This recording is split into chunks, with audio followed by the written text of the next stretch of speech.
പീരീഡ്സിനെ കുറിച്ച് ആണുങ്ങൾ അറിഞ്ഞിരിക്കേണ്ട 3-4 കാര്യങ്ങളുണ്ട്. അതിൽ ഒന്നാമത്തെ കാര്യം എന്ന് പറയുന്നത്, പീരീഡ്സിന്റെ വേദന എന്ന് പറയുന്നത് ചുമ്മാ ഒരു ഞഞ്ഞാ വയറുവേദന അല്ല.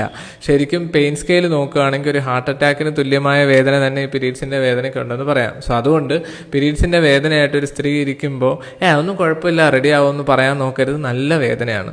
രണ്ടാമത്തെ കാര്യം എന്ന് പറയുന്നത്, പീരീഡ്സുമായിട്ട് അസോസിയേറ്റ് ഉണ്ടാകുന്ന മൂഡ് സ്വിങ്സ് ആണ്. പീരീഡ്സ് ഉള്ള സമയത്തും പീരീഡ്സിന് തൊട്ട് മുന്നേ ഉള്ള സമയത്തുമായിട്ട് സ്ത്രീകൾക്ക് ശരീരത്തിൽ ഒരുപാട് ഹോർമോണൽ ചേഞ്ചസ് ഉണ്ടാവും.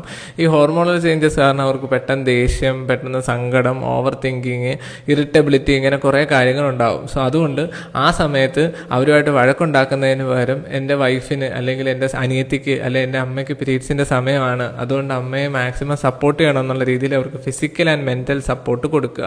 മൂന്നാമത്തതെന്ന് പറയുന്നത്, ഈ പീരീഡ്സ് ചില ആൾക്കാർക്ക് ഇറഗുലർ ആയിരിക്കും. ഇറഗുലർ പീരീഡ്സ് എന്ന് പറയുന്നത് അവരുടെ ശരീരത്തിലെ ഹോർമോൺ ഇംബാലൻസ് കൊണ്ടുണ്ടാകുന്ന. അപ്പോൾ ഈ ഹോർമോൺ ഇംബാലൻസ് കാരണം അവരുടെ മൊത്തത്തിലുള്ള ഫിസിക്കൽ ഹെൽത്ത് ഭയങ്കര മോശമായിരിക്കും.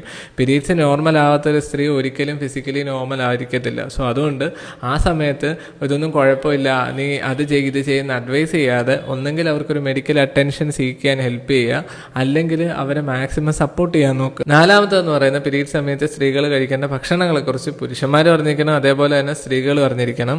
ദയവ് ചെയ്ത് നിങ്ങൾ പീരീഡ്സ് ഉള്ള സമയത്ത് ഈ ഉപ്പ് കൂടുതലുള്ള അല്ലെങ്കിൽ ഹൈ സോൾട്ടി ആയിട്ടുള്ള ജങ്ക് ഫുഡ്, ഈ ലേസ്, ചിപ്സ് അതുപോലത്തെ സാധനങ്ങൾ പരമാവധി ഒഴിവാക്കുക. ചോക്ലേറ്റ് വേണേൽ കഴിക്കാം, നല്ല ചോക്ലേറ്റ് ആയിരിക്കണം. പക്ഷെ അതിനേക്കാൾ ഉപരി നിങ്ങൾ ഏത്തയ്ക്ക പഴമൊക്കെ കഴിക്കുക, നിങ്ങളുടെ അബ്ഡോമിനൽ ക്രാംസ് കുറയ്ക്കാനായിട്ട് സഹായിക്കും. അതുപോലെ തന്നെ പംകിൻ സീഡ്സ് ഇല്ലേ, നമ്മുടെ ഈ മത്തങ്ങയുടെ സീഡ് കുതിർത്ത് കഴിക്കുക. അതിനകത്ത് മഗ്നീഷ്യം കണ്ടൻ്റ് ഒക്കെ കൂടുതലായതുകൊണ്ട് അത് നിങ്ങൾക്കൊരു ഓവറോൾ സ്റ്റെബിലിറ്റിയും ശരീരത്തിന് കുറച്ചുകൂടി ഉന്മേഷമൊക്കെ തരും. അതോടൊപ്പം തന്നെ ട്രൈ ചെയ്യാവുന്ന ഒരു സാധനമാണ് ഈ ജിഞ്ചർ ടീ എന്ന് പറയുന്ന സാധനം. അതും കുറച്ചൊരു ഓക്സിഡൈസിങ് നേച്ചറൊക്കെ ഉള്ളതുകൊണ്ട് നിങ്ങളുടെ ശരീരത്തിനെ കുറച്ചൊന്ന് സെറ്റാക്കാൻ സഹായിക്കും. സോ ഇത്തരം കാര്യങ്ങൾ പീരീഡ്സിനെ കുറിച്ച് സ്ത്രീകൾ അറിയുക, അതിനോടൊപ്പം തന്നെ പുരുഷന്മാർ മസ്റ്റായിട്ടും അറിഞ്ഞിരിക്കണം. അല്ലാതെ പീരീഡ്സ് ഒരു സ്വാഭാവികമായൊരു കാര്യമാണെന്ന് കരുതി അതിനെ അവോയ്ഡ് ചെയ്യരുത് അല്ലെങ്കിൽ നെഗ്ലക്റ്റ് ചെയ്യരുത്. അതിന് സ്ത്രീകൾക്ക് നിങ്ങളുടെ അസിസ്റ്റൻസ് ആവശ്യമാണ്.